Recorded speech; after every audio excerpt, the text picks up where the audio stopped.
Hi, this is Kim Williams, the Chief Executive for Northwest Service Area, and today is Monday, August 3rd. I cannot believe it is already August. I hope you have been able to enjoy some of the great weather the last couple of weeks and that you find time to enjoy your family over the month of August and get out into the fresh air and sunshine. Snohomish County continues to be really experiencing an uptick in our COVID-19 cases. And that is, going to at some point begin to really significantly impact clinics and the hospital. So I'm hoping that as healthcare leaders, you're demonstrating really great masking and talking to your friends and family about how that can, decrease the burden of the disease as well as prevent the spread. I wear a mask so that the people I come in contact with don't have a chance of becoming exposed from me personally, even though I know I'm asymptomatic. It doesn't mean I don't have coronavirus, as we all are learning, as we learn more and more. I do want to follow up on a couple of things that I saw in the survey about coronavirus that we send out to caregivers who are most likely to be caring for patients with positive COVID-19 tests. And one of the things that comes up week after or survey after survey is a desire to have N95s, to be able to wear an N95 if that makes you more comfortable.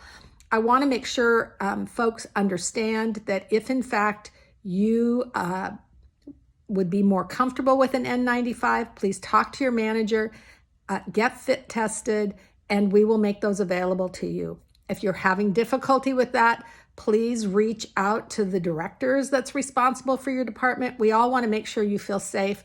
And as it is today, we have the supply. Hopefully you're noticing on the news that supplies continue to be an issue, as does testing. Unfortunately, we're going to have to back off on some of our testing of asymptomatic admissions because testing supplies are critically low. So that is unfortunate. As soon as that becomes more available, we will go back to testing all admissions. But right now it is not possible. And we're sorry about that. But again, it is just one of the things that the entire nation is struggling with, which is testing supplies. So on to a few other more fun things. So I don't know if you saw in the news or on one of our Facebook posts, but PRMCE was named Best Regional Hospital.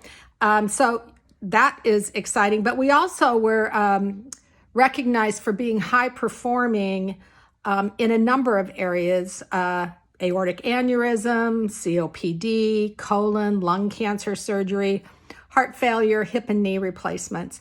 So congratulations to all of you that are doing such great work caring for our patients and making sure that we're staying really focused on their outcomes, infection prevention, and high quality care. It definitely was recognized by U.S. News and World Report. So thank you very much for your dedication and compassion, because a lot of this is around patient satisfaction. And that's an area where we have room to improve across the board. Clinics, emergency department, inpatient, outpatient departments.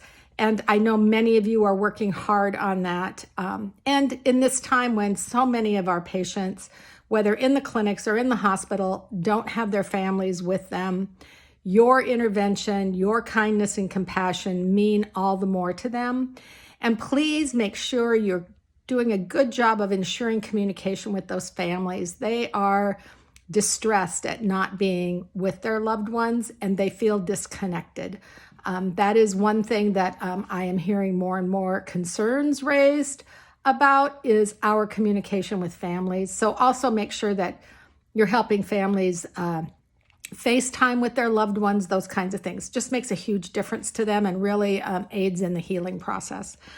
Another thing that happened this last week, which was really awesome, is Hymn 7, which I'm going to read this. It really is about our adoption of the electronic medical record and all the data that is available to us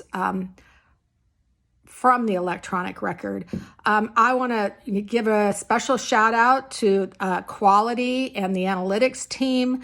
They really organized this, and the HIM7 certification team is really looking for how do we use data to improve quality and to improve the care we deliver to our patients. And I think sometimes we take for granted all of the great data we have. And when you're caring for sepsis patients, you know your cycle times. And when you're in the clinics, you know what your mammography rates are and how where you need to work to improve to ensure that patients are getting the care that they need. So all of this is great work and recognized. We are the only hospital in Providence St. Joseph Health that is HIM7 recognized, and this was our second recognition. The team, when they did their close, said they had no feedback to give us on where we should improve, just to keep growing and doing what we're doing using our data. So congratulations to Karen Larson-Pollock and the teams that really worked hard to pull this survey together. And then just a last reminder, our summer meal is coming up on August 19th. We are looking forward to, again, a great spread put on by our food and nutrition department. So look forward to that and look forward to seeing all of you. Thanks. Have a great rest of your day. Bye-bye.